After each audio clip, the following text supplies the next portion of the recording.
اللہ تبارک و تعالیٰ نے ان لوگوں کو جب اقتدار دیا، وہ کون لوگ تھے؟ سیدنا صدیق اکبر، حضرت فاروق اعظم، سیدنا عثمان غنی، حضرت مولا علی رضوان اللہ تعالی علیہم اجمعین۔ اللہ نے جب ان لوگوں کو اقتدار دیا زمین کے اندر، اللہ تبارک و تعالی نے انہیں نبی پاک علیہ الصلوۃ والسلام کی نیابت کے لیے چنا، تو ان لوگوں نے یہ انقلاب برپا کیا، نمازیں عام ہو گئیں، شوق سے لوگ صدقات و خیرات دینے لگے، بھلائی عام ہوئی، برائی کا کلا کما کیا گیا۔ ہمارے ہاں بھی لوگ احتساب کی باتیں کرتے ہیں، ہمارے ہاں بھی لوگ کہتے ہیں کہ میں رشوت خوری کو، کرپشن کو، ناجائز چیزوں کو ہمیشہ کے لیے جڑ سے اکھیڑ پھینکوں گا۔ لوگ دوسروں سے مطالبہ کرتے ہیں کہ یہ سارے کام جائز کریں، لیکن خود اس پر عمل کرنے کو تیار نہیں ہوتے۔ یاد رکھ لیں کہ یہ جو احتساب ہے یہ انسان کی اپنی ذات سے شروع ہوتا ہے۔ آپ جب نظام احتساب دنیا کے اندر مستحکم کرنا چاہتے ہیں تو اس میں پھر آپ کو اپنی ذات کو سامنے پیش کرنا پڑے گا۔ آج ہم بات کرنے جا رہے ہیں سیدنا فاروق اعظم رضی اللہ تعالیٰ عنہ۔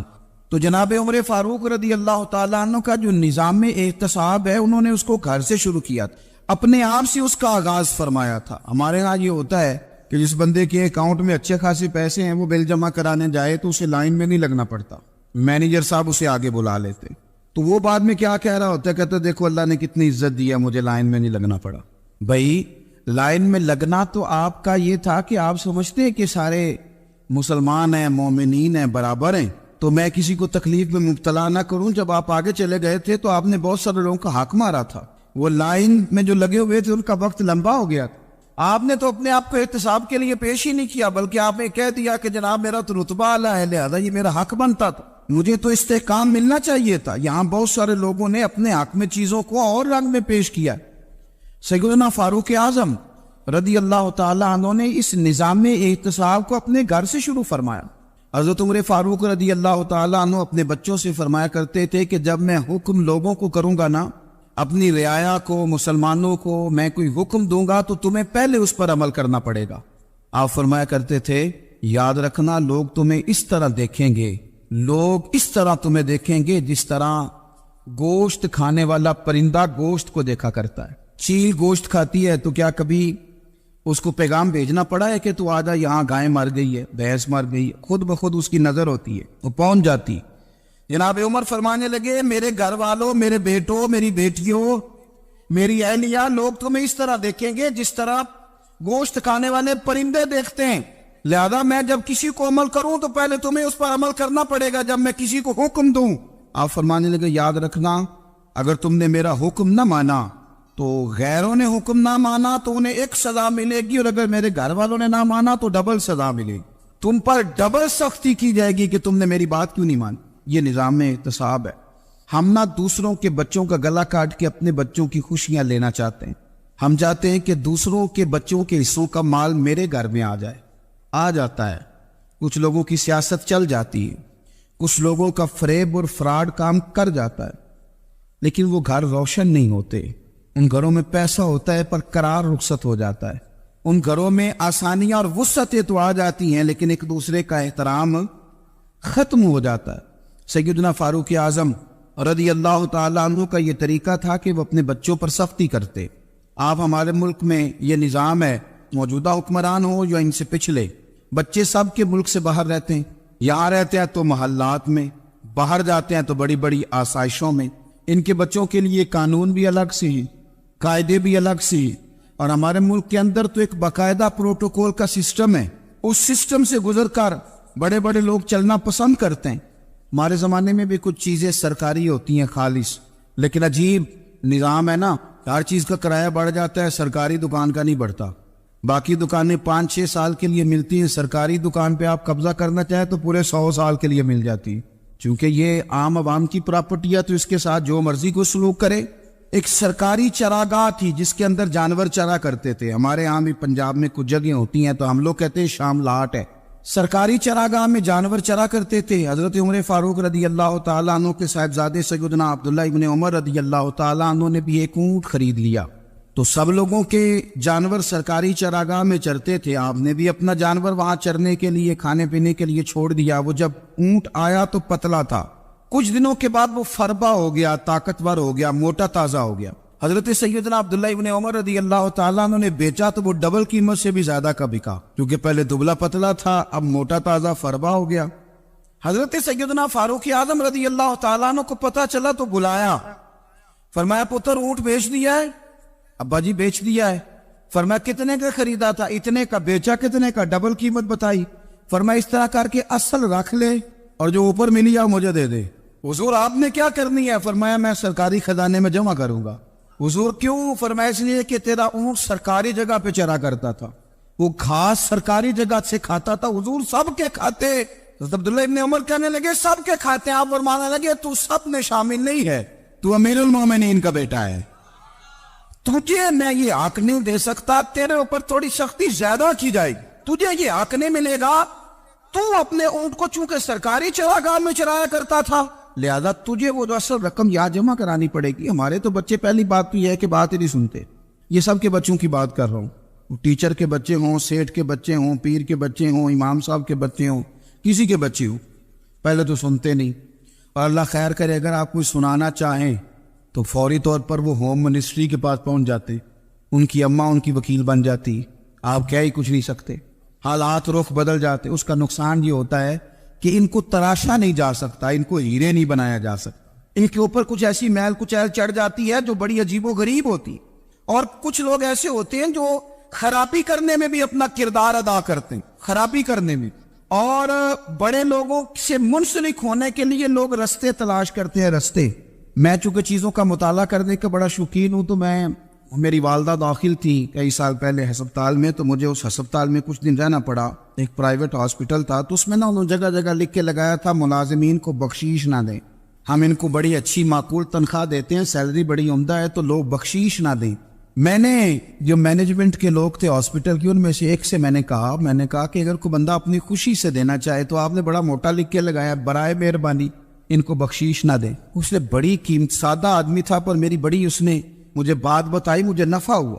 کہنے لگے مولوی صاحب جب کچھ امیر لوگ ہسپتال میں مریض لے کے آتے ہیں تو وہ صفائی والے کو پہلے ہی 500 روپیہ دکھا لیتے ہیں آتے ہی، پھر وہ جیسی آواز دیتے ہیں صفائی والے فٹافٹ اندر آتے ہیں، ان کا کمرہ صاف کرتے ہیں۔ تو سارے تو بیچارے اتنے مالدار نہیں ہوتے کہ آتے ہی پہلے کام والے کو 500 دیں۔ پھر نقصان کیا ہوتا ہے کہ یہ جن کی ذمہ داری ہے بہت ساری ڈیوٹیاں کرنے کی، یہ ڈیوٹی نہیں کرتے، یہ پلٹ کے ان کے طرف دیکھتے ہیں جن کے گھر سے سالن صحیح آتا ہے، ادھر ان کی توجہ زیادہ ہو جاتی ہے، جو نوٹ ان کو زیادہ دکھاتے ہیں، جو پھل لے کے آتے ہیں تو آدھا ان کو دیتے ہیں۔ تو ہم یہ کہتے ہیں یہ کام ہی نہ کرو، یہ اپنی تنخواہ پہ کام کریں تاکہ ہر آنے والے کا درد سمجھیں، ہر ایک کو یکساں یہ سروسز فراہم کریں۔ تو ہم یہ کام کرتے ہیں، ہم ایم پی اے کے اور کسی سے ہمارا تعلق نہ بنے تو ہم جناب اس کے ڈرائیور سے ہی تعلق بنا لیتے ہیں، ہم وہ جو آپریٹ کرنے والا ہوتا ہے ٹیلی فون اسی سے بڑا تعلق بناتے ہیں، اس کو مٹھائی کا ڈبہ جلدی پہنچا دیتے۔ تو اسی طرح سے بڑے لوگوں کی اولادوں کو بگاڑا جاتا ہے۔ حضرت عاصم بن عمر رضی اللہ تعالیٰ عنہ یہ سیدنا فاروق اعظم کے بیٹے تھے، مصر گئے تو لوگوں کو پتا چلا حضرت عمر کے بیٹے آئے، لوگوں نے تحفے دیے، بڑی بڑی چیزیں آپ کو دی، حضرت عمر کا بیٹا ہے، بڑے گفٹ دیے۔ تو صاحبزادے واپس آئے تو ان کے پاس بڑے تحائف تھے، سیدنا عمر فاروق رضی اللہ تعالیٰ عنہ نے دیکھا تو فرمایا ادھر لانا تحفے، کہا بری لوگوں نے مجھے دیے ہیں۔ فرمایا تو نے کیوں بتایا تھا کہ میں امیر المومنین کا بیٹا ہوں؟ کہا حضور ان کو ویسے ہی پتا چل گیا۔ فرمانے لگے پتر یہ تحفے تمہیں اس لیے ملے ہیں کہ تم امیر کے بیٹے ہو، یہ تحفے تمہارا حق نہیں، چونکہ تمہیں اس کرسی کی وجہ سے ملے ہیں اور یہ کرسی مسلمانوں کی ہے، لہذا یہ حق بھی مسلمانوں کا ہی ہے، یہ لا سارے مال غنیمت میں جمع کیے جائیں۔ آپ اپنے گھر سے جب احتساب شروع کرتے ہیں، اپنے گھر سے، اور یہ یاد رکھیں یہ جو لوگ آتے ہیں آپ کے بچوں کو نوازنے کے لیے یہ انہیں خراب کرتے ہیں، بگاڑ پیدا کرتے ہیں، یہ عجیب و غریب سی چیزوں میں مبتلا کر دیتے ہیں، بچوں کا نقصان ہوتا ہے کل کلام۔ پھر جو شاپر اچھا لے کے آئے پیر صاحب کے بچے ذرا اس سے پیار سے ملتے ہیں، نقصان ہو جاتا ہے، یہ دستے نگر ہو جاتے ہیں، یہ لوگوں کی طرف جیتے ہیں، دوسروں پہ ڈیپینڈ کرنے لگتے ہیں۔ حضرت ابو موسیٰ اشعری رضی اللہ تعالیٰ عنہ نے پہلے تو ایک قلین بڑا سونا تھا تو آپ نے حضرت عمر کے گھر بھیج دیا کہ چلو ان کے گھر میں ان کی اہلیہ بچھا لیں گی، کہیں سے تحفہ آیا۔ پھر وہ جس کمرے میں مال غنیمت اور خزانہ رکھا جاتا تھا اس کی صفائی کر رہے تھے تو ایک دینار مل گیا، تو تو وہ دینار بچے سارے جا رہے تھے، تو ان میں سے حضرت عمر کے ایک بیٹے کو چھوٹے کو بلایا اور بلا کے کہا پتر یہ دینار لے لو۔ حضرت عمر نے دیکھا کہ بیٹے کے ہاتھ میں دینار بھی ہے اور گھر میں قالین بھی ہے۔ ایک موقع پہ وہ قالین گیا، ایک موقع پر بچے کو ایک دینار دیا۔ تو حضرت عمر اپنی اہلیہ سے پوچھنے لگے یہ کہاں سے آیا قالین؟ کہا جناب ابو موسیٰ اشعری رضی اللہ تعالیٰ عنہ نے بھیجا ہے۔ بیٹے سے پوچھا دینار کہاں سے آیا؟ کہا مجھے انہوں نے ہی دیا ہے۔ آپ نے وہ دینار بھی لیا اور قالین بھی لیا اور اس کو لپیٹا اور جناب ابو موسیٰ اشعری کو بلایا، اور اتنے سخت ناراض تھے، فرمانے لگے ابو موسیٰ اشعری سے کہنا میرے پاس پیدل آئے، گھوڑے پہ نہ آئے۔ اور جب آئے تھے حضرت ابو موسیٰ اشعری تو جناب عمر اتنے ناراض ہوئے کہ وہ قالین لپیٹ کے تو ان کے سر پہ مار دیا۔ فرمانے لگے پکڑو اپنا دینار، تمہیں پورے مدینے میں میرے بیٹے کے علاوہ کوئی اور نہیں ملے تھا جسے تم خراب کر سکو، میرا پتر ہی ملا تھا بگاڑنے کی، کس نے اجازت دی تم میرے بیٹے کو دینار دو؟ کیوں لائے تم میرے گھر میں قالین؟ حضرت عمر فاروق رضی اللہ تعالیٰ عنہ فرمانے لگے میں زمین پہ سونے کا عادی ہوں، زمین چٹیل بھی ہو تو رب کا بندہ بن کے سوتا ہوں تو اللہ مجھے آرام اور سکون کی نیند عطا فرما دیتا ہے، مجھے تمہارے مخملوں کی اور قالینوں کی ضرورت نہیں ہے۔ احتساب یہاں سے شروع ہوتا ہے بھائی۔ یا ہم نہ اپنے گھر میں بیٹھ کے مایوس باتیں کرتے ہیں، اور فلانے کے بچے کہاں پہنچ گئے، فلانے کے بعد بڑا پیسہ آ گیا، میں کچے مکان میں رہوں، میں یہ کروں، دیکھو مجھے نہیں سہولی۔ یہ تو آپ مایوسی والی باتیں کر رہے ہیں، یہ تو آپ کمزور باتیں کر رہے ہیں، یہ تو اس طرح کی باتیں تو ہارے ہوئے لوگ کرتے ہیں۔ اس طرح کا لب و لہجہ تو ان لوگوں کا ہوتا ہے جو احساس کمتری کا شکار ہوتے ہیں۔ یہ آپ نے کس طرح کا لب و لہجہ، اور اپنے بچوں کو آپ بھکاری بنا رہے ہیں تاکہ دوسروں کو دیکھ کے تو مایوس ہو جائے۔ اٹھ باندھ کمر کیوں ڈرتا ہے، پھر دیکھو خدا کیا کرتا ہے۔ آپ کا جو احساس ہے وہ اتنا خوبصورت ہو، آپ کے لہجے کے اندر اس قدر ٹھہراؤ ہو، آپ کو اطمینان آ چکا ہو، اور آپ کے بچے کبھی بھی کمپیریزن نہ کریں اپنا کسی کے ساتھ، کبھی بھی انہیں کرنے نہ دیں۔ آپ کبھی وہ کبھی یہ بات نہ کریں کہ فلانے زیادہ اچھا کھاتے پیتے ہیں تو ہم کدھر ہے، کرنے نہ دیں۔ انہیں بتائیں کہ بیٹا اپنی مٹی پہ چلنے کا سلیقہ سیکھو، سنگ مرمر پہ چلو گے تو پھسل جاؤ گے۔ ان کو بتائیں کہ جو تمہارے پاس ہے یہ خدا کا عطیہ ہے، اسی پر تم نے قناعت کرنی کبھی بھی۔ حضرت زید بن حارثہ سے نبی پاک صلی اللہ علیہ وسلم کو بڑا پیار تھا، پھر ان کے بیٹے حضور کے غلام زادے حضرت اسامہ بن زید کے ساتھ بھی حضور بڑا پیار کرتے۔ لیکن یہ تو مسلمہ حقیقت ہے نا کہ عظمت اور شان تو سیدنا فاروق اعظم کی زیادہ ہے۔ امت کا اتفاق ہے کہ نبیوں کے بعد سب سے بڑا درجہ جناب صدیق اکبر کا، اور پھر اللہ نے مقام عطا کیا حضرت فاروق اعظم کو۔ یہ بڑے لوگ تھے۔ ایک دفعہ مال تقسیم ہو رہا تھا تو حضرت عمر رضی اللہ تعالیٰ عنہ نے نا حضرت اسامہ بن زید کو 4000 دینار دیے اور اپنے بیٹے عبداللہ ابن عمر کو 3000 دینار دیے۔ تو حضرت عبداللہ ابن عمر گھر جا کے کہنے لگے ابا جی اسامہ میں وہ کون سی خوبی ہے جو میرے اندر نہیں، اور اسامہ کے باپ میں وہ کون سی خوبی ہے جو آپ کے اندر نہیں۔ تو حضرت عمر کی عاجزی دیکھیے، حالانکہ بن اتفاق دنیا جانتی ہے کہ جناب عمر فاروق رضی اللہ تعالیٰ عنہ افضل ہیں، پھر بھی پتہ اپنے بیٹے سے کیا کہتے، فرماتے ہیں وہ سن یار وہ خدمت گزار ہیں نبی پاک کے، وہ بھی حضور کے گھر میں ڈیوٹی کرتے، نوکری کرتے، اور ان کے بیٹے بھی حضور کی نوکری کرتے، یہ خدمت گزار ہیں۔ فرمانے لگے اگر تو نے پوچھ لیا تو سن، پھر میری تو رائے یہ ہے کہ تیرے سے زیادہ اسامہ بن زید حضور کی نظر میں پیارے، اور اسامہ کا باپ تیرے باپ سے زیادہ نبی پاک کا پیارا ہے۔ کوئی کمپیریزن کرنے نہیں دیا، بچوں کو کسی ایسی جگہ کھڑے ہونے نہیں دیا، فرمایا یہ وجہ ہے، یہ انداز ہے کہ تو زیادہ پیارا ہے۔ حضرت عمر فاروق رضی اللہ تعالیٰ عنہ پسند نہیں کرتے تھے، ذرا برابر بھی پسند نہیں کرتے تھے کہ کوئی شخص اور مال آتا تو اپنے رشتہ داروں کو نوازنے سے بچتے۔ مال غنیمت آتا ہے نا، ہمارے ہاں تو اللہ خیر کرے جب کوئی بندہ کونسلر بنتا ہے، چیئرمین بنتا ہے، تو ٹھیکہ کس کو دیتا ہے؟ کوئی چلو بھتیجا مل جائے، کوئی بانجا مل جائے، کوئی چھوٹا بھائی، اسے بھی کام مل جاتا ہے ساتھ۔ نوازنے پہ لوگ آتے ہیں تو وہ تلاش کرتے ہیں کہ کہاں کو میرا ہے، وہ ٹینڈر ہی ان کے نام کے پاس ہوتے ہیں جن کی طرف ذرا نظر کرم زیادہ ہوتی۔ حضرت عمر فاروق مال تقسیم کر رہے تھے تو بیٹی آگے کہنے لگی ابا جی رشتہ داروں کا بھی حق ہوتا ہے، آپ سب کو دیتے ہیں، آپ کے اپنے آپ کے قریب ہی نہیں آتے۔ تو حضرت عمر فاروق نے کیا لفظ کہے، کیا حقیقت ہے، کیا حسن ہے۔ فرمانے لگے پتر یہ مال تیرے باپ کا نہیں مسلمانوں کا ہے، جب تیرے باپ کا ذاتی مال ہوگا تو اپنے رشتہ داروں کو دے گا، یہ مسلمانوں کا مال ہے، یہ اسی حساب سے تقسیم ہوگا جو عدل کا حساب ہے، جو ترازو ٹھیک ہے۔ فرمایا تو مجھے یہ مشورہ نہ دے، یہ مسلمانوں کا مال۔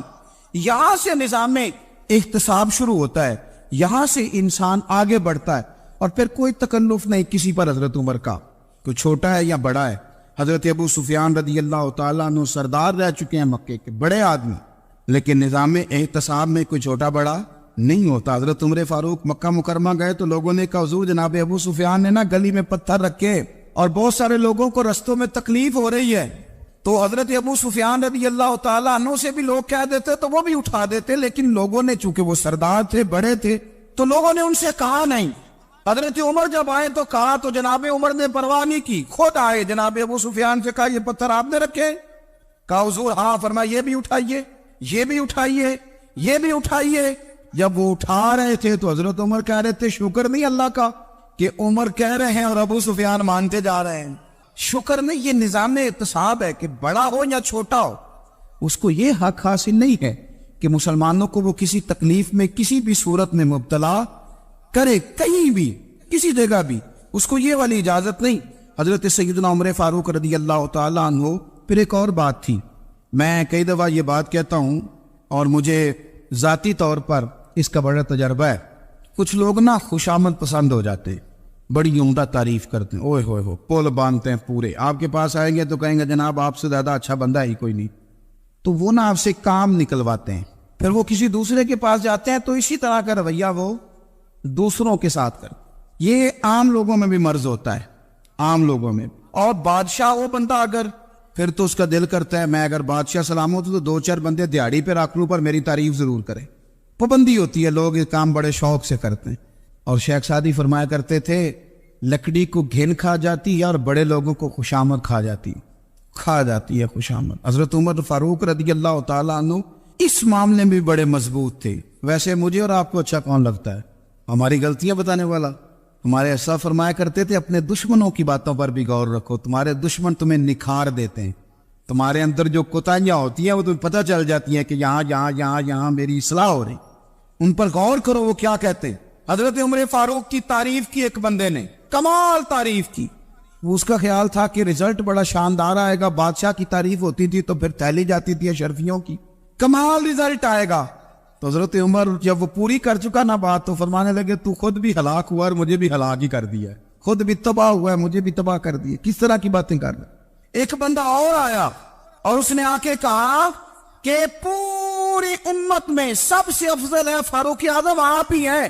حضرت عمر فاروق فرمانے لگے تجھے تیری ماں روئے، ابو بکر تجھ سے بھی افضل تھے، تیرے باپ سے بھی افضل تھے، اور صدیق اکبر مجھ سے بھی افضل ہے اور میرے باپ سے بھی افضل ہے۔ یہ تو کس طرح کی بات کر رہا ہے؟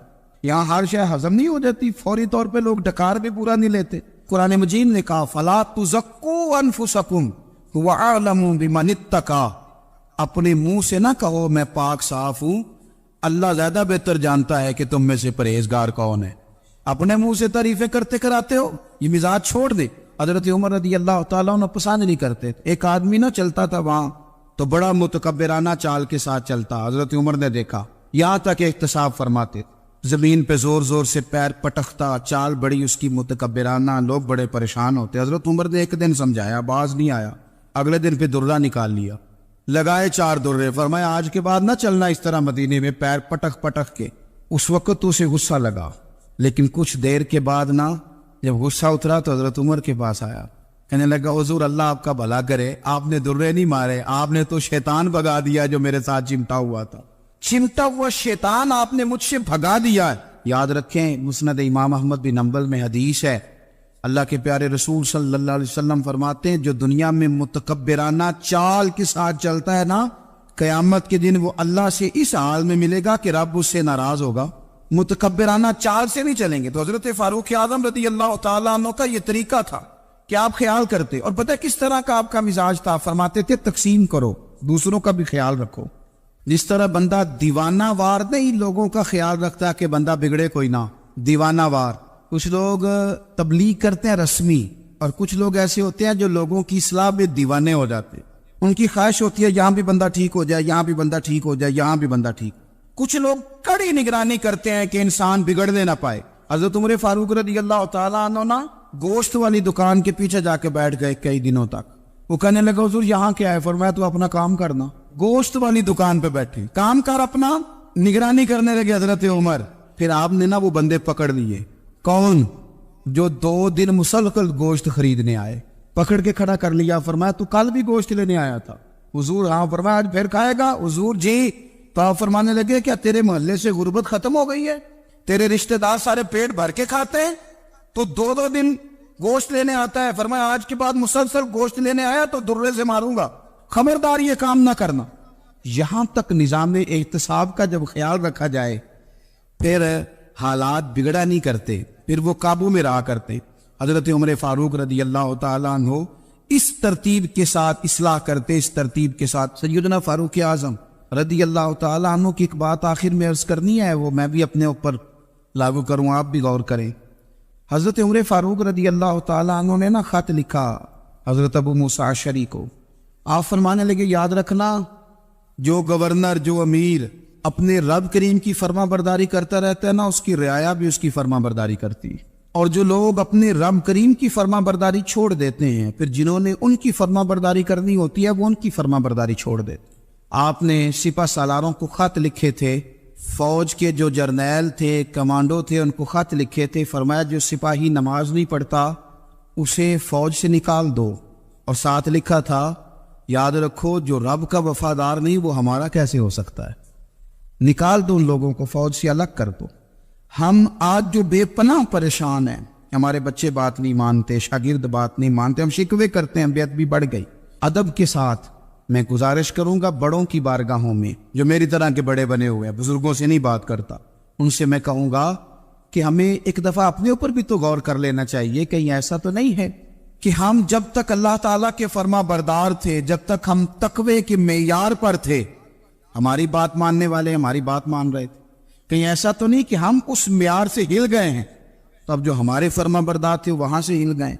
حضرت عمر رضی اللہ تعالیٰ عنہ فرمایا کرتے تھے کہ لوگوں کو عجب میں مبتلا نہیں ہونا چاہیے. خود پسندی کا جو ماحول ہوتا ہے اس سے لوگوں کو ہمیشہ نکلنا چاہیے. حضرت عمر کے ایک صاحبزادے نے کنگھی کر لی, اچھا لباس پہن لیا تو درہ مارا جناب عمر نے. تو آپ کی بیٹی کہنے لگی ابا یہ تو بالکل جائز ہے, اچھے کپڑے پہننا, اچھا لباس پہننا اور سر میں کنگھی کر لینا, اس پر درہ کیوں مار دیا؟ تو آپ فرمانے لگے بیٹا یہ خود پسندی میں مبتلا ہونے لگا تھا, یہ اپنے آپ کو بہت بھلا سمجھنے لگا تھا, اس کا خیال تھا کہ میں یوں, میرے علاوہ کوئی نہیں. یہ اس مقام پہ جا رہا تھا جہاں اس کی تربیت رک جاتی, اس لیے درہ مارا ہے. ایک دفعہ حکومتی معاملات کے اندر آپ کی اہلیہ نے مشورہ دینا چاہا, بڑے کام بیویاں نہیں کرتی, بڑے بڑے معاملات میں مداخلت نہیں کرتی. ہمارے بر صغیر میں وہ بادشاہ نہیں گزرا کہ جو فیصلہ کرتا تھا تو کرسی پہ بیٹھ جاتا تھا اور پردے کے پیچھے اس کی بیوی بیٹھ جاتی تھی, اور جب وہ فیصلہ سنانے لگتا تو یوں گردن پیچھے کرتا اور اہلیہ جو کہتی وہ فیصلہ سنا دیتا. لیکن ایک دفعہ خاتون نے ایک آدمی کو حضرت عمر نے معزول کیا, تو آپ کی اہلیہ نے اس آدمی کی اہلیہ حضرت عمر کی اہلیہ سے ملی ہوگی, تو خاتون نے ذرا سفارش کرنی چاہیے. تو جناب عمر فاروق رضی اللہ تعالیٰ عنہ کے ہاتھ میں عصا تھا, ڈنڈا تھا, 2-3 دفعہ زمین پہ مارا. اور میں تمہیں کس نے اجازت دی ہے حکومتی معاملات میں مشورہ دینے کی؟ یہ مشورہ مولا علی دیں گے یا عثمان غنی دیں گے؟ آپ کو کس نے اجازت دی؟ وہ حکومتی معاملات, وہ مسلمانوں کا اجتماعی معاملہ, وہ مسلمان دیکھیں. آپ کو اس میں آنے کی اجازت نہیں ہے. جو آپ کی ذمہ داریاں ہیں, آپ کے حقوق ہیں, ان پر آپ بات کریں. تو بھائی نظام میں احتساب اپنی ذات سے شروع کریں. ہماری اولادیں, ہمارے بچے, وہ باہر سے انہوں نے زیادہ اثر نہیں لیا. ہم نے انہیں بتایا کہ ہم بڑے غریب ہیں, ہم بڑے مجبور ہیں, ہم تو بڑے کمزور ہیں, ہماری تو سنتا کوئی نہیں, یہ تو امیروں کا ملک ہے, اس میں تو فلانے فلانے کو اہمیت حاصل ہے. ان باتوں نے ہمارے بچوں کو کمزور کیا ہے. ان باتوں نے ہمارے بچوں کے دلوں میں احساس کمزوری پیدا کیا. آپ ان کو جینا سکھائیں, آپ ان لوگوں کو بتلائیں کہ رب کریم نے جو تمہارے لیے بہتر سمجھا وہ تمہیں اپنے فضل سے بڑا عطا فرمایا ہے. آپ ان کو ان کے مقام پر رہ کر خوددار اور قناعت پسند ہونا سکھائیں. آپ یقین کریں گھر امن والا بن جائے گا. بچے اگر بھنا ہوا گوشت کھا رہے ہوں اور پھر بھی لاڑی رہے ہوں کہ مسالہ میری مرضی کا نہیں, سٹائل میری مرضی کا نہیں, ٹیسٹ میری مرضی کا نہیں, یہ والا گوشت میں نے نہیں کھانا, یہ اس طرح کر کے بھنا ہوتا تو پھر میں نے کھانا تھا, وہ زیادہ خوفناک صورتحال ہو جاتی ہے. لیکن اگر ابا جی, اماں جی, گھر والے کھیتوں میں کام کر رہے ہوں اور بچے اچار کے ساتھ روٹی لے کے جائے اور بننے میں بیٹھ کے پھٹے پہ بیٹھ کے وہ پھر کھانا شروع کریں، اور جب وہ اچار آئے اور وہ ایک دوسرے کو کہیں کہ آج تو 2 کلے ہو گئے میرے کام کے، اس دفعہ تو دیکھنا ہماری فصل کتنی شاندار ہوگی، ایک دوسرے کو دیکھ دیکھ کے وہ ہنسے اور مسکرائے اور ان کی باتوں میں لذت ہو، اور پھر وہ کہیں کہ آم بڑے اچھے مل گئے تو دیکھو اچار کتنا سونا آ گیا ہے، دیکھو یہ کہ کس قدر زیادہ اچھا ٹیسٹ ہے، تیل بھی بڑا اچھا ہے، گال بھی بڑے وقت پہ گیا ہے۔ آپ یقین کریں یوں لگتا ہے کہ کائنات کی سب سے بہترین روٹی یہ لوگ کھا رہے ہیں۔ یہ سوچ حضرت عمر نے ہمیں دی ہے۔ حضرت عمر کا بیٹا مصر گیا، وہاں سے کمائی کر کے لایا، تجارت کرنے گیا، لاکھوں کا مال۔ کون سا باپ ہے دنیا میں جس کا بیٹا بعد سے پیسے لے کے آئے تو ابا تفصیل پوچھے کہ بیٹا کہاں سے کمائے، کہاں سے لایا، کتنے ملے، کیوں آئے؟ کون سا باپ تفصیل پوچھتا ہے؟ ابا تو کہتا لا صحیح اور تعریفیں کرتا ہے میرا بیٹا بڑی کمائی کرتا ہے۔ کبھی پوچھا ہے اس سے کہ ڈیوٹی صحیح دیتا ہے کہ نہیں؟ کبھی پوچھا ہے کہ تو ایمانداری کی روزی لاتا ہے کہ حرام کی کماتا ہے؟ یہ باپ کی ذمہ داری ہے، یہ اماں کی ذمہ داری ہے۔ پھر کہتا ہے بیماری کیسے آ گئی، پریشانی کیسے آ گئی؟ تو نے کبھی سوال کیا اپنی اولاد سے؟ حضرت عمر فاروق رضی اللہ تعالیٰ عنہ کا بیٹا مصر سے پیسے کما کے لایا تو جناب عمر نے بلایا، فرمایا بیٹے اتنی تو تیرے پاس راس ہی نہیں تھی، تھوڑے سے تو پیسے لے کے گیا تھا، اتنی کمائی کیسے ہو گئی؟ اتنے تو پیسے نہیں تھے صاحب، کہاں سے کمائی لائے؟ اس نے کہا ابا جی وہ جو میرے چچا ہے نا مصر کے گورنر، آپ کے دوست، انہوں نے میری مدد کی ہے۔ فرمایا جتنے لوگ گئے تھے سب کی ہے مدد اس نے؟ کہا نہیں صرف میرے کی۔ فرمایا تیرے کیوں کی؟ کہا حضور آپ کے دوست ہے۔ فرمایا چپ کر، حضور انہوں نے مجھے اتنے پیسے دیے، میں نے کاروبار میں ڈالے تو نفع آیا تو میں ان کی رقم دے کے۔ فرمایا خاموش ہو جا، باقی جتنے لوگ گئے تھے سب کی مدد کی اس نے؟ کہا نہیں حضور صرف میری کی۔ فرمایا اس نے تیری مدد نہیں کی، اس نے خلیفہ کے بیٹے کی مدد کی، اس لیے کہ وہ خلیفہ کو اپنے حق میں نرم کر سکے۔ فرمایا آدھا مال تیرا ہے، آدھا مال غنیمت کا ہے، مال خزانہ کا ہے، مسلمانوں کا ہے، اس لیے کہ تو جو وہاں سے مال کما کے لایا ہے وہ اپنے باپ کے خلیفہ ہونے کی وجہ سے کما کے لایا ہے، لہذا رکھ ادھر۔ یا کہتے ہیں کدھر سے آیا، کیسے آیا، کون سا حساب دے، کیا کرے؟ او بھائی حضرت عمر رضی اللہ تعالیٰ عنہ کا اپنی اولاد کے بارے میں یہ رنگ ہے۔ ایک جنگ سے نا خوشبو آئی، خوشبو بڑی مہنگی ہوتی تھی، عرب میں خوشبو آج بھی بڑی مہنگی ہے، وہ زیادہ استعمال کرتے۔ میری باتوں کی سمجھ آ رہی ہے میرے بھائی؟ بڑی مہنگی خوشبو تھی۔ جب وہ خوشبو آئی تو حضرت عمر نے کہا، گھر میں پہلے پہنچی حضرت عمر کے، چونکہ زیادہ عورتیں استعمال کرتی تھی گھر کے اندر خوشبو، مرد بھی لگاتے تھے۔ حضرت عمر نے اپنی بیوی سے کہا، آپ کی زوجہ تو تھی وہ بڑی خوشبو کو پسند کرتی۔ حضرت عمر نے اپنی زوجہ سے کہا کہ خوشبو لاؤ، میں نے ایک عورت کی ڈیوٹی لگائی ہے، وہ خوشبو تول کے نا تو حصہ برابر صحابہ میں بانٹ دے گی۔ تو آپ کی زوجہ کہنے لگی کسی بی بی کی ڈیوٹی لگانے کی کیا ضرورت تھی، میں جو موجود تھی میں بانٹ دیتی ہوں تول کے حصہ برابر۔ آپ نے فرمایا نہیں تو رہنے دے، فلانے بی بی بانٹے گی۔ حضور میں نے بھی بانٹنی ہے، میرے پہ کچھ حق ہے؟ آپ نے فرمایا نہیں، تو تفصیل نہ پوچھ، تو خوشبو دے دے، کوئی اور بانٹے گی۔ خاتون کھانا پینا کہنے لگی نہیں مجھے بھی آج آپ کو بتانا ہی پڑے گا کہ کوئی جو بانٹ سکتی ہے تو میں کیوں نہیں بانٹ سکتی؟ زوجہ کہتی عمر نے بات کی تو میری چیخیں نکل گئیں۔ حضرت عمر فرمانے لگے جب تو خوشبو بانٹے گی نا تیرے ہاتھوں کو بھی لگے گی، تیرے دوپٹوں کو بھی لگ جائے گی۔ اگر رب کریم نے مجھ سے سوال پوچھا کہ عمر خوشبو تو مسلمانوں کی تھی، تیری بیوی کے دوپٹے کو کیوں لگ گئی، تو میں اللہ کے حضور کیا جواب دوں گا؟ اگر اللہ نے یہ سوال کیا کہ تیری بیوی نے کیوں لگائی، وہ تو حصہ تھا مسلمانوں کا، تو نے تیری بیوی نے کیوں لگائی؟ تو فرمایا میں نہیں چاہتا کہ اللہ کے حضور مجھے اور تجھے باز پرس ہو، لہذا کسی اور کو بانٹنے دے۔ زوجہ روئی اور تڑپ کے کہنے لگی عمر مجھے لگتا ہے صبح قیامت بھی تیری بیوی ہونے کی وجہ سے اللہ مجھے جنت عطا فرما دے گا، تیری زوجہ ہونے کی برکت سے۔ بھائی یہ معیار رکھا، خدا کی قسم ایسا شخص تاریخ میں دوبارہ نہیں آیا۔ اتنا بڑا آدمی، اتنا بڑا شخص، اتنا بڑا آدمی، اور پھر رنگ یہ ہے کہ عمر 22 لاکھ مربع میل کا حکمران، اور کھجور کے درخت کے نیچے مٹی کا ڈیلا لے کے سو گئے ہیں، پرواہ کوئی نہیں، کوئی مسئلہ ہی نہیں۔ 2 غلام ساتھ بیٹھے، ایک روٹی حضرت عمر نے گھر سے منگوائی، تھوڑا سا سرکہ، تو غلام کہنے لگے ہم نے بھی کھانی ہے۔ فرمایا کوئی حرج نہیں، روٹی کو پیٹ بھر کے کھانا ضروری تو نہیں، 3 حصوں میں بانٹ لیتے۔ ایک آدمی آیا ہوا تھا مصر کا رہنے والا ملنے کے لیے، اس نے پوچھا عمر کدھر ہے، تو کہا وہ ادھر جاؤ مسجد میں بیٹھے ہوں گے، اور واپس آیا تو کہنے لگا وہاں تو 3 غلام بیٹھے، ایک روٹی بانٹ کے کھا رہے ہیں، لگتا ہے کئی دنوں سے روٹی نہیں ملی۔ کہا 3 غلام تو کوئی نہیں، وہاں 2 ہی تھے، تیسرے تو امیر المومنین تھے۔ اس نے کہا نہیں نہیں 3 غلام ہیں، کپڑے بھی ایک طرح کے پہنے ہوئے، بلکہ 2 کے تو پھر صحیح ہے، تیسرے کے تو زیادہ ماڑے ہیں، کپڑے بھی ایک طرح کے، کھانا پینا بھی ایک طرح کا، اور ان کا نشست برخاست بھی ایک طرح کی ہے، لہذا کوئی فرق نہیں۔ حضرت ابو ہریرہ کہتے ہیں میں لے کے آیا، اور جناب عمر کو جب میں نے کچی زمین میں تامت سمیٹ بیٹھے دیکھا تو میں رو پڑا۔ میں نے اس مصر سے آنے والے کو کہا تو اس کے جلوے دے، اگر اس کی ذات میں اتنا حسن ہے تو محمد عربی کا مقام کیا ہوگا؟ مقام غور 10 محرم کو لوگ دیگے پکائیں گے نا، ہم بھی پکائیں گے انشاءاللہ، یہاں بھی پروگرام ہوگا۔ تو 10 محرم کو جو دیگ پکنی ہے تو ایسا نہیں ہو سکتا کہ 1 محرم کو حضرت عمر کے نام کی بھی کوئی پک جائے۔ اگر امام حسن حسین کے نام کی دیگیں پکے تو جو امام حسن حسین کے سے پیار کرنے والے ہیں، جو امام حسن حسین سے، ہم لوگوں نے بھی عجیب رٹا اپنایا ہے نا، ہم لوگ بات کا ایک پہلو دیکھتے ہیں دوسرا نہیں دیکھتے۔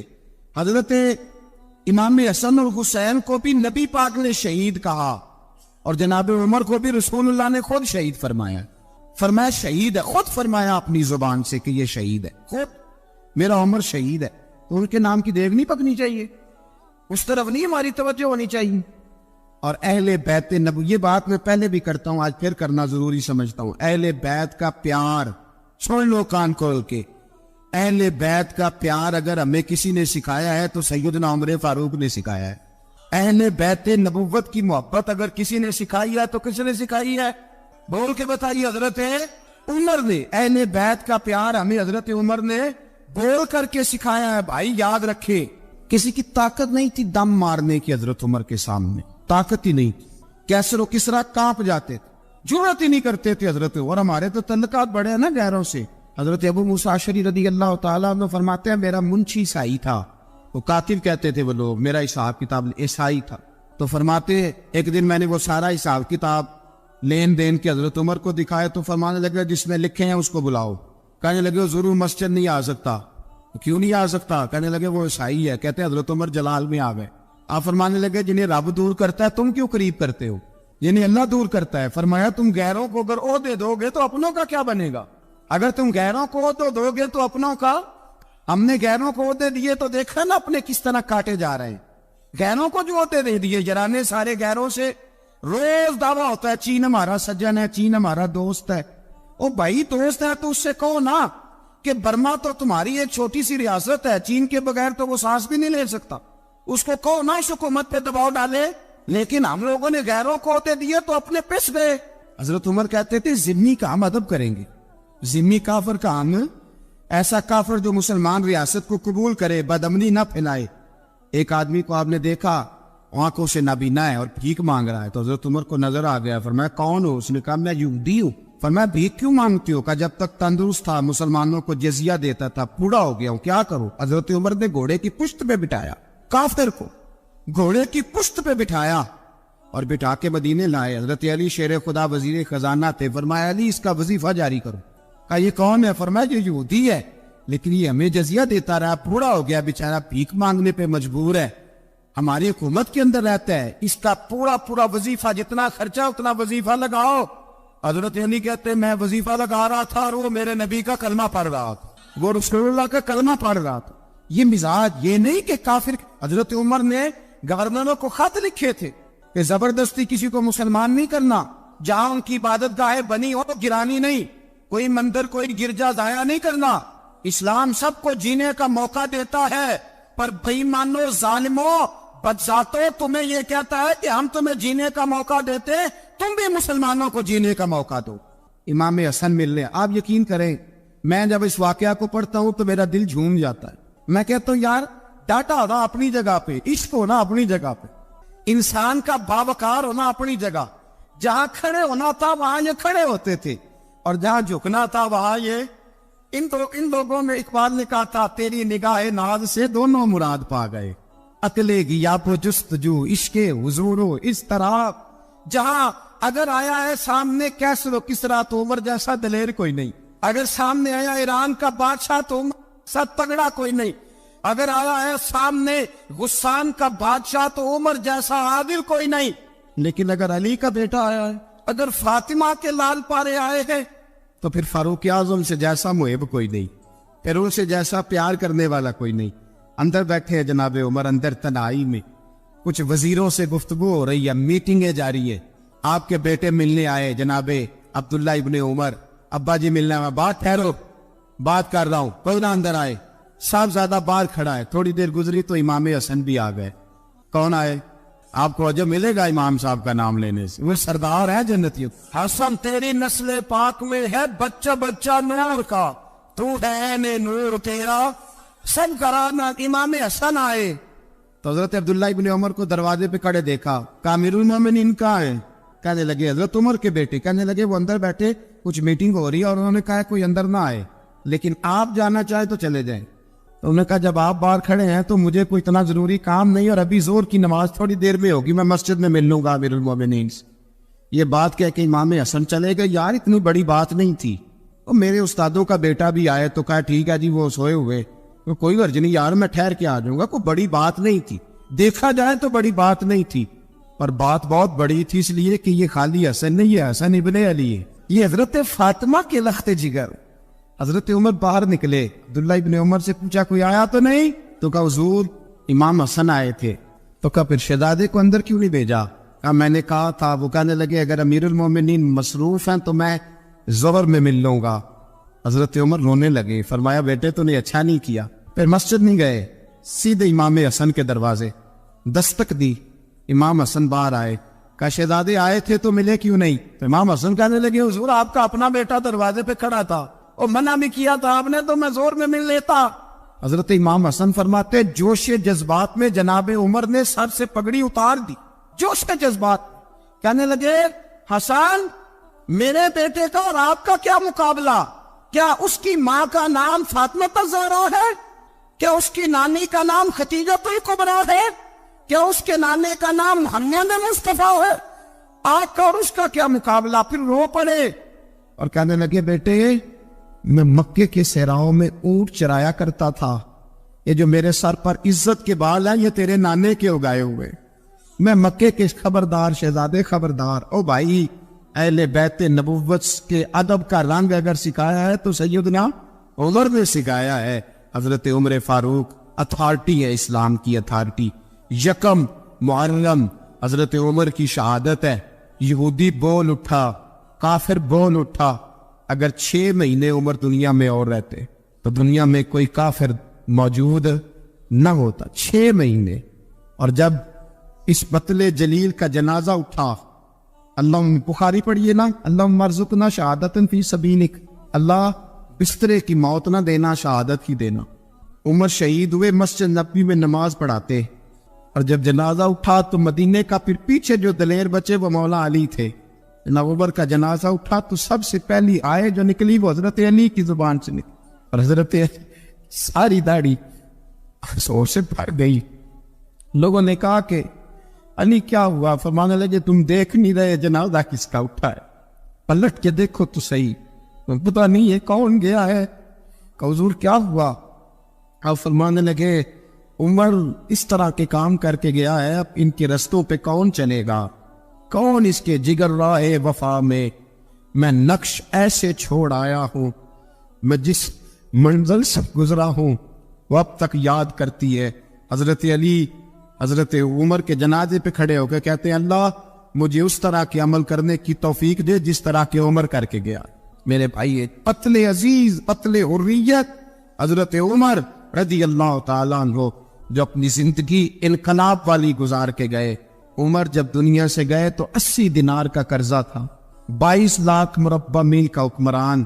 اور اپنے بیٹے سے کہنے لگے بیٹے کوشش کرنا تیرے خاندان والے مل کے میرا قرضہ اتار دے، میری قبر پہ بوجھ نہ رہے، اور اگر خاندان والے مدد نہ کریں تو میرے دوستوں سے بات کرنا، وہ مدد نہ کرے تو پھر علی سے بات کر لوں. ان کا پیار آپس میں اتنا، اور تو اختلاف ثابت کر رہا. 80 دینار کا قرضہ چھوڑ کر حضرت عمر دنیا سے گئے، اور جاتی دفعہ کہہ گئے میرے بعد میرے بچوں کو حکومت کے مشورے میں بھی شامل نہ کرنا، حکومت کے مشورے میں بھی میری اولاد شامل نہ ہو. اتنا بڑا شخص اتنا بڑا رنگ دے کے یکم محرم کو جب عمر فاروق کا وصال ہوا تو بیٹے سے کہنے لگی اماں عائشہ سے جا کے کہو میرا بھی نبی پاک کے روزے میں دفن ہونے کو دل کرتا ہے. ایک قبر کی جگہ ہے اماں جی نے اپنے لیے رکھی ہے، بخاری یا بخاری حضرت عائشہ کے پاس صاحبزادے گئے، کہنے لگے اماں جی عمر کو زخم لگ گیا ہے، حالت بڑی پریشانی والی ہے۔ وہ کہتے ہیں اگر اماں اجازت دے۔ سید عائشہ رو پڑی، فرمانے لگی کہ وہ اپنی قبر کی جگہ تو لینا کسی کو دیتا، پر عمر نے کمال ہی بڑا کیا، اسے کہو جاؤ گنبد خضرا میں قیامت تک جو مصطفیٰ پہ اور ابو بکر پہ سلام پڑے گا وہ تجھ پہ بھی سلام پڑھ کے جائے، جاؤ میں نے جگہ دی۔ حضرت عمر فاروق رضی اللہ تعالیٰ عنہ مدینے کی گلی سے گزر رہے، امیر المومنین ہے، مدینے کی گلی سے گزر رہے ہیں، ایک گھر کے اندر سے بچیوں کے رونے کی آواز آئی، بچیاں رو رہی ہیں، اور بچی اپنی ماں سے کیا کہتی ہے؟ کہتی اماں ابو بکر تو اب انتقال کر گئے، حضرت عمر کا پہلے دن ہے خلافت کا، اب ہمارا کیا بنے گا؟ ابو بکر تو وصال کر گئے۔ حضرت عمر فاروق رضی اللہ تعالیٰ عنہ نے رونے کی آواز سنی، دروازے پہ دستک دی، کہا بیٹو کیا بات ہے؟ تو بچیاں کہنے لگی عمر ہمارے ابا جی ہماری 10-15 بکریاں ہیں، تو ہمارے والد صاحب ان کا دودھ دھو کے بیچا کرتے تھے، گزارا ہو جاتا تھا۔ جس دن ابا جی فوت ہوئے تو اس دن سے لے کر ابو بکر صدیق روز عصر کے بعد آیا کرتے تھے، ہماری بکریوں کا دودھ دھو کے دیتے تھے، کچھ ہم پیتی تھی کچھ بیچ لیتی تھی، گزارا چلتا تھا۔ جس دن ابو بکر صدیق خلیفہ بنے تو ہم نے جا کے کہا ابو بکر اب کون دودھ دھوئے گا؟ تو سیدنا صدیق اکبر رضی اللہ تعالیٰ عنہ نے فرمایا بیٹے پہلے تو میں مرضی سے خدمت کرتا تھا، اب تو مصطفیٰ کی امت کی نوکری میری ڈیوٹی بن گئی ہے، تو میں آؤں گا۔ بچیاں رو رہی ہیں، حضرت عمر کو بتاتی ہے، کہتی ہیں ابو بکر چلے گئے ہیں تو ہم پریشان ہیں، یتیم ہیں، لوارث ہیں، بھائی کوئی نہیں، کون آئے گا، کون دیکھ بھال کرے گا؟ حضرت عمر فاروق گھٹنوں کے مل زمین پہ بیٹھ گئے، ان چھوٹی چھوٹی بچیوں کو سینے سے لگایا، فرمانے لگے میں ابو بکر کا کیا کروں، میرے لیے رستے بڑے مشکل کر گیا ہے، میں اس کے کس بادشاہ وقت ہو کے وہ غریبوں کے گھروں میں آ کے ان کی بکریوں کا دودھ بھی دھوتا تھا، امیر المومنین ہو کے یہ رنگ بھی تھا، اور میں بیٹیوں فکر نہ کرنا، جب تک عمر زندہ رہے گا، عمر آتا رہے گا، یہ نوکری کرتا رہے گا۔ کوئی دن بیتے تو حضرت عمر فاروق کو یاد آیا مدینے میں ایک بوڑھی اماں بھی رہتی ہے جس کا کوئی گھر کا کام کرنے والا نہیں، اور جس بی بی کا کوئی بال بچہ نہیں، اور آنکھوں سے بھی وہ نابینی ہے۔ حضرت ابو بکر صدیق رات کے سناٹے میں جایا کرتے تھے، اس کے گھر میں جھاڑو دیتے تھے، یہ بادشاہ ہے، اس کی فقیری کا رنگ دیکھو، اس کو کنویں سے پانی بھر کے لا کے دیتے تھے، اور یہ لفظ آپ سنیں گے تو حیران ہو جائیں گے۔ اس بوڑھی اماں کے لیے نا ایک کونے میں گھر میں دور بار سیل میں ایک جگہ کھود دی تھی جہاں وہ بی بی پخانہ اور پیشاب کرتی تھی۔ امیر المومنین حضرت ابو بکر صدیق رات کو جاتے تھے اور اس کا وہ پخانہ وہاں سے اٹھا کے باہر پھینک کے آیا کرتے تھے۔ اس عورت نے پیغام بھیجا کہ عمر سے کہو میری بھی ڈیوٹیاں تو نہیں سر انجام دینی ہے۔ عمر فاروق ساری رات کام کرتے، سناٹا گہرا ہوتا، جھاڑو دبایا ہے بغل میں، اور عمر فاروق نکلے ہوئے، اس بی بی کے گھر میں جھاڑو دیا جا رہا ہے۔ حضرت انس بن مالک فرماتے ہیں میں نے آخری عمر میں بھی اس بوڑھے عمر کو دیکھا ہے، اس بڑھاپے میں بھی میں نے اس شخص کو دیکھا ہے کہ جب وجود کمزور ہو گیا، داڑھی سفید ہو گئی، پھر بھی اس کا انداز نہیں بدلا، اس نے ساری زندگی بادشاہی میں فقیری کر کے گزار دی، یہ پھر بھی کسی کے گھر میں جھاڑو دیتا ہے، کسی کی بکریوں کا دودھ دھوتا ہے، یہ کسی غریب میرے دوست یہ۔ اور جب سیدنا فاروق اعظم رضی اللہ تعالیٰ عنہ خطبہ دینے بیٹھتے تو کپڑے پھٹے ہیں، پیبند لگے ہیں، مزاج سادہ ہے، بڑا مال آیا ہے، بڑا مال، لیکن تقسیم کر دیا، اور یہی انداز آگے اپنے گورنروں کو دیا۔ حضرت سعید بن عامر رضی اللہ تعالیٰ عنہ آپ کے گورنر ہیں، حمص کے گورنر ہیں۔ جب لسٹ آئی نا غریبوں کی، حضرت عمر نے کہا کہ حمص کے جتنے غریب لوگ ہیں ان کی لسٹ بنا کے بھیجو، ان کو چندہ لگانا ہے۔ 17ویں 18ویں نمبر پر حضرت سعید بن عامر کا نام بھی آ گیا، گورنر صاحب کا۔ تو حضرت عمر نے سوچا شاید کوئی اور سعید بن عامر ہے، فرمانے لگے یہ کون ہے جس کی ڈیوٹی لگائی تھی؟ اس سے کہنے لگے یہ سعید کون ہے؟ تو کہا حضرت جی ہمارے صوبے کا گورنر۔ تو فرمایا اس کی لسٹ فقیروں میں؟ فرمانے لگے پتہ نہیں آپ نے کیا رنگ بھر کے بھیجا ہے، مہینہ مہینہ یہ شخص درختوں کے پتے کھا کے گزارا کر دیتا۔ کہ یہ میں فرشتوں کی کہانیاں نہیں سنا رہا آپ کو، میں آپ کو جنات کی جہار میں بالا کی باتیں نہیں، اس دھرتی پہ بسنے والے، اس دھرتی پہ وقت گزارنے والے میرے رسول پاک کے تیار کردہ ہیروں کی باتیں عرض کر رہا ہوں۔ حضرت عمر گئے ایک دفعہ، کہا مجھے بتاؤ تمہارا گورنر کیسا ہے؟ تو حمص کے لوگ کہنے لگے ہمیں اپنے گورنر سے 4 شکایتیں، کون کون سی؟ کا پہلی بات تو یہ ہے کہ گورنر صاحب کو چاہیے فجر کے وقت آئے. یہ سورج نکل آتا ہے تو باہر آتے ہیں گھر سے. آپ کہہ کے تو دیکھیں کسی معمولی سرکاری ملازم سے بھی. پھر آپ دیکھیے آپ کا کیا بنتا ہے. کہا یہ سورج نکلتے وقت آتے ہیں. دوسری شکایت یہ ہے کہ دن کو ملتے ہیں رات کو نہیں ملتے. تیسری شکایت یہ ہے کہ مہینے میں ایک دن ملتے ہی نہیں گورنر صاحب. چوتھی شکایت ہے کہ روتے ہیں کبھی کبھی, اتنا روتے ہیں کہ بے ہوش ہو جاتے ہیں. حضرت فاروق اعظم نے کھڑا کر لیا, فرمایا سعید تیری شکایات آئینہ کا حضور حکم. فرمایا سنا ہے, پہلے تو فجر کے وقت آ جاتا تھا لوگوں کے مسائل سننے, اب تو سورج نکلتے وقت آتا ہے. کہا حضور بیوی بیمار ہو گئی ہے اور گھر میں نوکر تو ہے کوئی نہیں, تو میں سویرے اٹھتا ہوں تو پہلے ناشتہ بناتا ہوں, بچوں کو کھلاتا ہوں. اس عورت نے 35 سال میرے ساتھ وفا کی ہے, اب چارپائی پہ ہے تو میں اس کے منہ میں لقمے ڈالتا ہوں. کہا اسے کھانا کھلا کے جب وہ دعا دیتی ہے تو پھر نکلتا ہوں. تو کہا سنا ہے تو ہفتے میں ایک دن ملتا ہی نہیں مہینے میں. کہنے لگی حضرت جی جب مدینے سے آیا تھا تو ایک کرتا اور ایک تامت ساتھ لایا تھا, مجھے آج 2.5 سال ہو گئے ہیں, میں نیا لباس نہیں خرید پایا. میں نے عرض کی میں اس دھرتی پہ بسنے والے لوگوں کی داستان سنا رہا ہوں. کہا میں اپنی تامت دھو کر خشک ہونے کو ڈال دیتا ہوں, اسے آدھا دن لگ جاتا ہے, خشک ہوتی ہے تو تامت پہن کے قمیض دھو لیتا ہوں اور پھر قمیض ڈال دیتا ہوں. حضرت جی سارا دن بیت جاتا ہے تو باہر نہیں آ پاتا. حضرت عمر فاروق کی گردن جھک گئی. کا سنا ہے تو رات کو ملتا ہی نہیں. یہ لفظ کہے تو حضرت سعید بن عمر کہنے لگے یہ میرا راز تھا, آپ میرے امیر نہ ہوتے تو کبھی فحش نہ کرتا. دن میں نے بندوں کے لیے رکھا ہے, رات اپنے رب کے لیے رکھی ہوئی ہے. میں رات کی تنہائیوں میں اپنے کریم کی بارگاہ میں جاتا ہوں اور میں سارے دن کے گناہوں کی معافی مانگتا ہوں.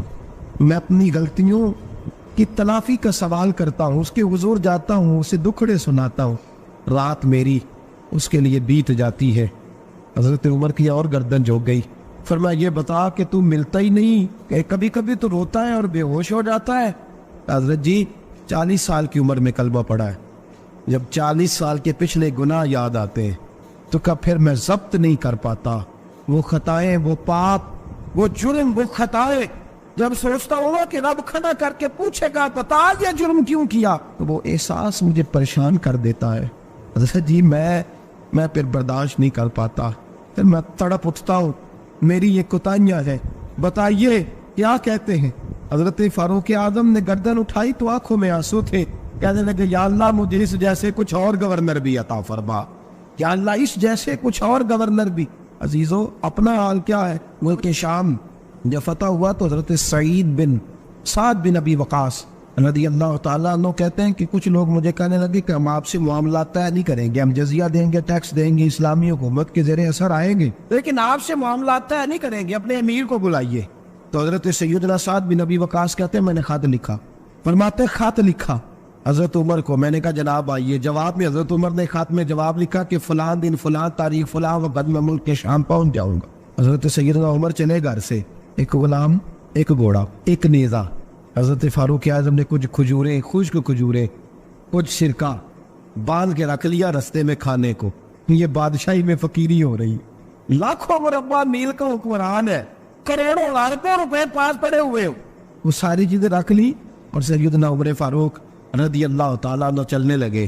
اب غلام سے کہنے لگے بھئی میرا گھوڑا ذرا ماڑا ہے, کمزور ہے, طے کر لیں, اتنے میل تو گھوڑے پہ بیٹھے گا, میں پیدل چلوں گا, پھر اتنے میل میں گھوڑے پہ بیٹھوں گا, تو پیدل چلے گا.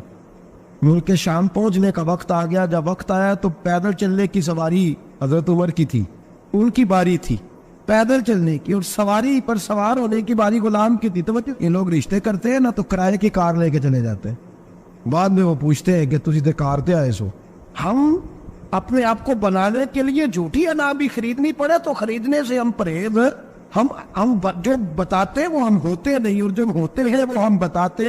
حضرت سیدنا عمر فاروق رضی اللہ تعالیٰ عنہ سواری پہ غلام ہے, خود پیدل ہے, اور حال کیا ہے, بارش ہوئی تھی تو کچھ پانی کھڑا تھا چھوٹے چھوٹے جوہڑوں میں, چھوٹے چھوٹے تالاب بنے ہوئے تھے, پانی کھڑا تھا. تو حضرت عمر فاروق رضی اللہ تعالیٰ چمڑے کے جوتے پہنے, وہ جوتے دونوں اتار کے تو بغل میں دبا لیے. حضرت سعد بن ابی وقاص فرماتے اسی بغل میں نیزہ رکھ لیا اور تامت تھوڑا اونچا کر لیا کہ پانی سے چلنا ہے, اور غلام کو گھوڑے پہ بٹھایا ہے اور گھوڑے کی لگام پکڑی ہے تو یوں پیچھے رکھی ہوئی. اور حضرت سیدنا فاروق اعظم رضی اللہ تعالیٰ عنہ آ رہے ہیں. غلام کہنے لگا حضور لوگ دیکھ رہے ہیں, مہربانی کرے بیٹھ جائیں. فرمانے لگے نہیں باری تیری ہے, تو ہی بیٹھے گا. اس نے کہا حضور نہیں وہ تو ٹھیک ہے, کوئی باری فرض تو نہیں نہ ہو گئی, آپ مہربانی کریں آپ آ جائیں ذرا لوگ آ رہے ہیں. فرمایا تمہیں کہا تھا میں غلام کا تھا, میں نے تیسری دفعہ کہا تو حضرت عمر نے جلال سے دیکھا, اور جناب عمر کا جلال تو زمین کانپنے لگ جاتی تھی. کہتے ہیں کہا حضور آپ آ جائیں, تو کہتے تجھے کہا ہے نا تم کر کے بیٹھا رہے. کہتے ہیں میں گھوڑے پہ ہی کانپنے لگا. وہ غلام اب حضرت سعد بن نبی وقاص کہتے ہیں سورج غروب ہو رہا تھا, شعائیں پانی میں پڑ رہی تھی. حضرت عمر پانی سے میں نے غور سے دیکھا تو دوڑا گیا. جا کے نا بچے نہیں مشورہ دیتے ابا جی کو, ابا جی آج نہیں خریدا دور بدل گیا جی. کہتے میں دوڑا گیا اور جا کر کے حضرت سیدنا عمر فاروق کو کہا حضور مہربانی کریں, ٹھیک ہے آپ کی درویشی سے کون آگاہ نہیں, وزیر کھڑے ہیں, سفیر کھڑے ہیں, بڑے بڑے عمراء بڑے بڑے ملکوں کے حکمران ہیں, آپ مہربانی کریں یہ تم ذرا نیچا کریں, اور جوتا پہن لیں, اگر خراب ہو گیا تو اللہ میرا بھی دے دے گا, اور مہربانی کریں ذرا غلام کو کہیں نیچے آ جائے. حضرت عمر کہنے لگے تمہیں کیا تکلیف ہے؟ کہا حضرت جی وہ وزیر مشیر کھڑے ہیں, یہودی ہیں, عیسائی ہیں, نجرانی ہیں, وہ بڑے بڑے مزاحمت کر بڑے بڑے ملکوں کے, آپ کا بڑا نام سنا ہے. حضرت سیدنا سعد بن نبی وقاص فرماتے ہیں میرے ساتھ اتنا ترش رویہ حضرت عمر کا پہلے کبھی نہیں ہوا. کہتے ہیں ماتھے پہ شکن آیا اور کہنے لگا تجھے تیری مار ہوئے, ان 4 لوگوں کے لیے میں اپنے نبی کا طریقہ چھوڑ دوں, ان 4 دنیا داروں کے لیے نبی پاک کا طریقہ چھوڑ دوں. فرمانے لگے سر سے پگڑی اتاری حضرت عمر نے جلال میں, فرمانے لگے میرے سر پہ جو بار ہے نا یہ مجھے کسی دنیا دار نے نہیں دیے, یہ ساری عزتیں مجھے آمنہ کے نام دے عطا فرمائی ہے, اور میں ہوں محبوب کا طریقہ ان 4 لوگوں کی خاطر چھوڑ دوں. فرمایا قرآن کہتا ہے ان اللہ یامر بالعدل والاحسان, یا میں نے خود عدل کا تقاضا یہ رکھا ہے کہ کبھی وہ بیٹھے گا کبھی میں بیٹھوں گا, باری اس کیا تو میں کیسے بیٹھ جاؤں. حضرت سعد بن نبی وقاص فرماتے ہیں اسی درویشی میں سلام اس پر کہ جس نے بادشاہی میں فقیری کی. کہتے ہیں اسی درویشی میں حضرت عمر پہنچے تو جو پہلے ڈرا کرتے تھے جب حضرت عمر آئے تو انہیں کامتے بھی دیکھا اور انہیں اور بڑھ گیا, ان کے دلوں کے اندر حضرت عمر کا دبدبا اور بڑھ گیا, اور میرے کانوں میں کہنے لگے سعد پہلے سنا تھا لیکن دنیا سچی کہتی ہے جو حال محمد اور محمد کے غلاموں کا ہے صلی اللہ علیہ وہ دنیا میں دوسرا کوئی حاصل کر سکتا. آج ہمارے پروٹوکول, ہمارے دبدبے, ہماری انا پرستیاں, ہمارے دعوے, ہمارے طریقے, میرے عزیزوں لوگ ہمیں آ کے مثال دیتے ہیں, کہتے ہیں یورپ کی فلاں گلی میں یہ ہوتا ہے. میں نے کہا وہ گردے راہ کو نہیں پہنچ سکتے, یہ ساری چیزوں تو میرے مصطفیٰ کے غلاموں سے حاصل کی ہیں لوگ, ہم نے چھوڑ دی, غیروں نے اپنا لی. خدا را اپنی زندگی میں تبدیلی لائیں, درویشی, سادگی, بے تکلفی, یہ زندگی حسین ہوتی ہے, یہ زندگی سکون والی ہوتی ہے, یہ زندگی اچھی ہوتی ہے, یہ فرحت اور تازگی والی ہوتی ہے. اپنے آپ کو ان تکلیفوں اور آلائشوں میں مبتلا نہ کرے. اگر اللہ مان دے, عزت دے, دولت دے, اللہ تعالیٰ نفاست عطا کرے تو پھر اپنے آپ کو سادہ کریں, آزاد کریں, کھلی ہوئی کتاب بنا کے اپنے آپ کو رکھیں. مجھے ایک بچہ کہنے لگا حضرت جی جب بھی آتے ہیں آپ کہیں بیٹھے مل جاتے ہیں, ہم کسی کو لا کے کہتے ہیں جناب حضرت جی بڑے مصروف ہے اور آپ یہاں آگ تاپ رہے ہیں جلا کے, مہربانی فرمائیں. میں نے کہا یار 2-4 دن تو بن سور کے بیٹھنا بندے کے لیے آسان ہوتا ہے, سارا دن ملمت سازی کر کے رکھنا اتنا آسان کام ہو تو ویسے بھی بندہ جو ہو وہ نظر آئے تو اس کے لیے زیادہ بہتر ہوتا ہے, جو ہو وہ دکھائی دے وہ زندگی آسان ہو جاتی ہے, بہتر ہو جاتی ہے. اور ویسے بھی جو کھلی ہوئی کتاب ہوتی ہے اس میں لوگ مشکوک نہیں ہوتے, جو بندی ہوئی ہوتی ہے نا اس میں لوگوں کو خبر نہیں ہوتی کہ نہ جانے یہ کیا معاملہ ہے. میرے عزیزوں اپنے آپ کو بے تکلف بنائے. بے تکلف سے مراد یہ نہیں کہ جیسے بے تکلفی ہم نے ایک غلط چیز کا نام بے تکلفی رکھ دیا ہے کہ جو آدمی بات پہ ٹھٹھا کرے, بات میں مذاق کرے, وہ بے تکلف ہوتا ہے. یہ تو بے تکلفی اسلام اس کو پسند ہی نہیں. بے تکلفی سے مراد یہ ہے کہ جھوٹی انا نہیں بنائے, جھوٹے معاملات اپنے گرد نہیں اوڑے. اپنی اگر اللہ آپ کو بہت زیادہ مال و دولت دیتا ہے تو جتنا وہ اللہ رومی کہتے ہیں جتنا ٹہنی پہ پھل زیادہ لگتا ہے نا اتنی وہ ٹہنی جھک جاتی ہے. جو اکڑی ہوتی ہے سمجھو وہ خالی ہوتی ہے. اگر آپ پھلدار ہیں تو پھر آپ کو جھکے, پھر آپ کو با اخلاق ہونا چاہیے, با محبت ہونا چاہیے, پیار والا ہونا چاہیے. زندگی میں اس چیز کو ضرور اپنائیے. بڑے لوگ وہی ہوتے ہیں جن کا کردار بڑا ہوتا ہے, بڑے وہی ہوتے ہیں جن کی بات بڑی ہوتی ہے. کوئی باتوں سے اور پروٹوکول سے کبھی بڑا نہیں ہوتا. ہمیشہ مدحت خیر الانام میں گزرے. دعا ہے یوں اور درود و سلام میں گزرے، آخر دعوانا الحمدللہ۔ تو ہیلو دوستو، تو یہ تھا آج کا بیان۔ امید کرتا ہوں آپ حضرات کو بیان اچھا لگا ہوگا۔ اچھا لگا ہو تو ویڈیو کر دینا لائک، چینل پہ نہیں ہو تو چینل کو کر دینا سبسکرائب، اور کمنٹ کر کے ضرور بتانا کیسا لگا بیان۔ ملتے ہیں اگلے بیان میں، تب تک کے لیے اللہ حافظ۔